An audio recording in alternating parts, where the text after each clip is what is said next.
وعلى آل سیدنا مولانا محمد مبارک وسلم وصلی علیہ۔ اعوذ باللہ من الشیطان الرجیم، بسم اللہ الرحمن الرحیم۔ معزز سامعین، اللہ تبارک و تعالیٰ کے فضل و کرم سے آج 10 رمضان مبارک 11ویں تراویح ہم نے مکمل کی۔ آج کی تراویح میں ہم نے پارہ 13 نصف مکمل کیا اور 14ویں پارے کا ثلاثہ یعنی 3 حصے اس کے مکمل کیے۔ سورہ رعد ہم نے آیت نمبر 19 سے 43 تک مکمل کی۔ سورہ ابراہیم کی 52 آیات مقدسہ کی تلاوت ہم نے سنی۔ سورہ الحجر 99 آیات 6 رکوع ہم نے اس کے تلاوت سماعت کی، اور سورہ نحل شروع ہوئی 1 تا 89 آیات تلاوت کی گئی۔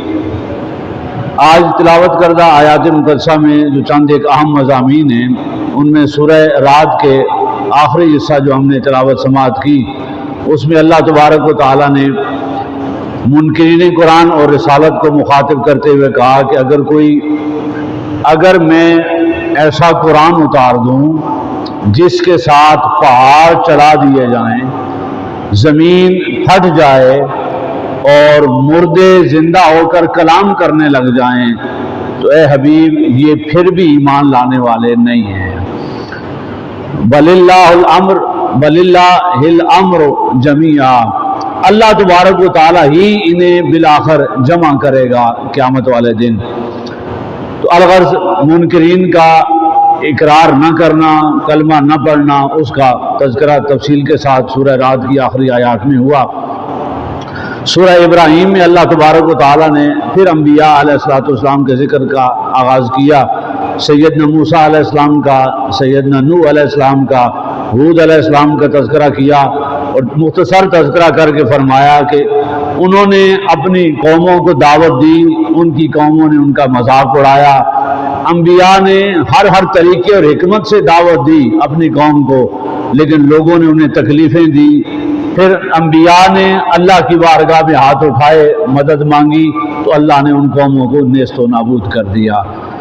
پھر اگلے رکوع میں اللہ تبارک و تعالیٰ نے پاکیزہ بات یا کلمے کی مثال دیتے ہوئے ارشاد فرمایا، کلمۃ طیبۃ کشجرۃ طیبۃ اصلها ثابت وفرعها فی السماء، کہ نیک اور پاکیزہ کلام تو ایسا ہوتا ہے جیسے ایک خوبصورت درخت ہے، پاکیزہ درخت جس کی جڑیں زمین میں مضبوط ہیں اور شاخیں آسمانوں تک پھیلی ہوئی ہیں۔ اسی طرح برا کلمہ اس کی مثال ایسے درخت کی ہے جس کی جڑیں زمین سے اکھڑ چکی ہوں اور اسے زمین پر کوئی قرار نہ ہو۔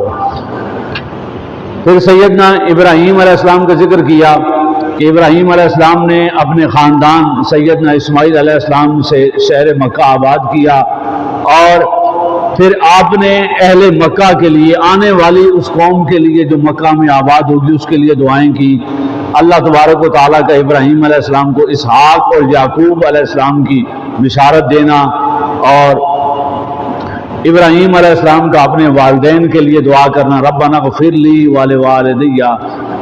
اس کے بعد اللہ تبارک و تعالیٰ نے نافرمانوں کی دنیا اور حشر میں سزا اور رسوائی کا تذکرہ کیا۔ یہاں سورہ اور پارہ مکمل ہوتا ہے، اس کے بعد سورہ الحجر کی آیات کا آغاز ہوتا ہے اور 14ویں پارے کا۔ اس میں اللہ تبارک و تعالیٰ نے پھر انہی چیزوں کا تذکرہ کیا کہ دنیا میں انبیاء کو جھٹلانے والوں کا حشر دنیا میں کیا ہوگا، اور آخرت میں جب ان کا حشر ہوگا، اور یہ مومنوں پر اللہ کا انعام دیکھیں گے تو کہیں گے کاش ہم نے اس وقت کلمہ پڑھ لیا ہوتا۔